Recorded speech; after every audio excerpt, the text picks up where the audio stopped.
Vitaj v rozprávkovom svete Moniky. Pohodlne sa usaď a nechaj sa uniesť príbehom. Dnes sa spolu pozrieme na jedno malé dobrodružstvo, ktoré ukáže, ako krásne môže byť priateľstvo a malé zázraky. Nech ticho a pokoj tohto príbehu naplní tvoje srdce a predstavivosť. A poďme spolu sledovať, čo sa stane. Vysoko nad svetom, tam, kde sa obloha dotýka snov a ticho má vlastný dých, sa jedného zimného večera narodila malá snehová vločka. Volala sa Lumi. Zrodila sa z oblaku mäkkého ako perina a studeného ako ranný vzduch. Keď otvorila svoje drobné snehové oči, uvidela okolo seba stovky ďalších vločiek. Každá sa ligotala inak, každá mala vlastný tvar, vlastnú krásu. Niektoré sa smiali, iné sa predbiehali, ktorá dopadne prvá. Ďalšie sa už tešili, kam ich vietor zanesie. Lumi sa ticho točila medzi nimi. Bola krásna, ale veľmi krehká. A v jej strede sa ukrývala malá obava, ktorú nevedela pomenovať. Čo ak zostanem sama? Keď sa oblak konečne otvoril a vločky sa začali znášať k zemi, vietor zosilnil. Smial sa, tancoval, pohrával sa s nimi ako s pierkami. Lumi padala a zrazu ju prudký závan odvial bokom. Ostatné vločky zmizli v diaľke. Lumi ostala sama. Klesala pomaly, potichu, až dopadla na konár starej jedle uprostred lesa. Strom stál pokojne, pevne, ako keby strážil celý svet. Och, vzdychla si Lumi, tu nikoho niet. Ale je, ozval sa hlboký, mäkký hlas. Lumi sa zachvela. Kto si? Som stará jedla, odpovedal strom. Stojím tu už veľmi dlho. Videla som veľa zím a veľa vločiek. Lumi sa trochu upokojila. Ja som Lumi a myslím, že som sa stratila. Jedla sa jemne pohla a pár ihličiek sa ticho zosunulo do snehu. Strátiť sa neznamená, že si sama, povedala. Niekedy len ideš inou cestou. Lumi sa zamyslela. Slová stromu jej zohriali snehové srdce, chvíľu spolu mlčali, potom sa vietor znovu zdvihol. Musím ísť, zašepkala Lumi. Choď, odpovedala jedla. A pamätaj si, aj krátke stretnutia môžu byť dôležité.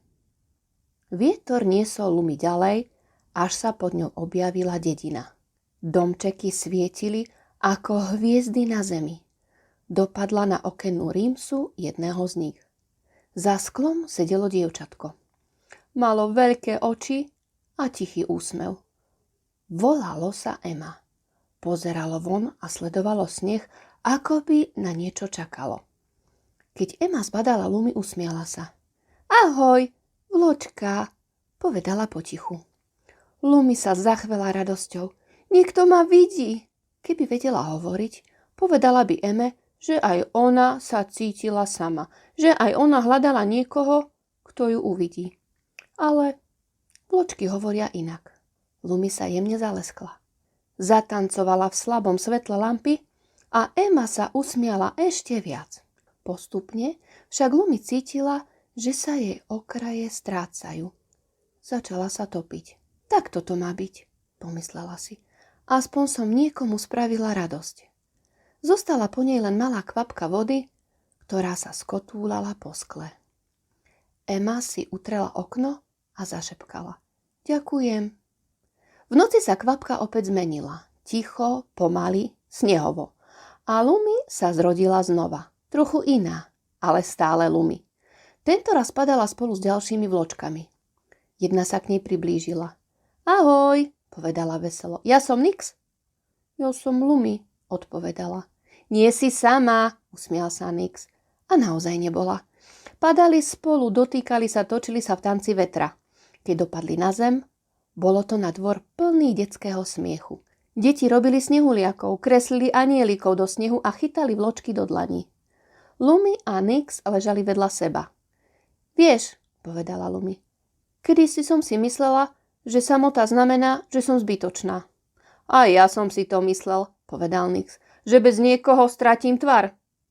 Vedľa nich sa ukladali ďalšie vločky, každá iná. Spolu však tvorili niečo krásne. Keď vyšlo slnko, Lumi cítila, že sa opäť rozplynie.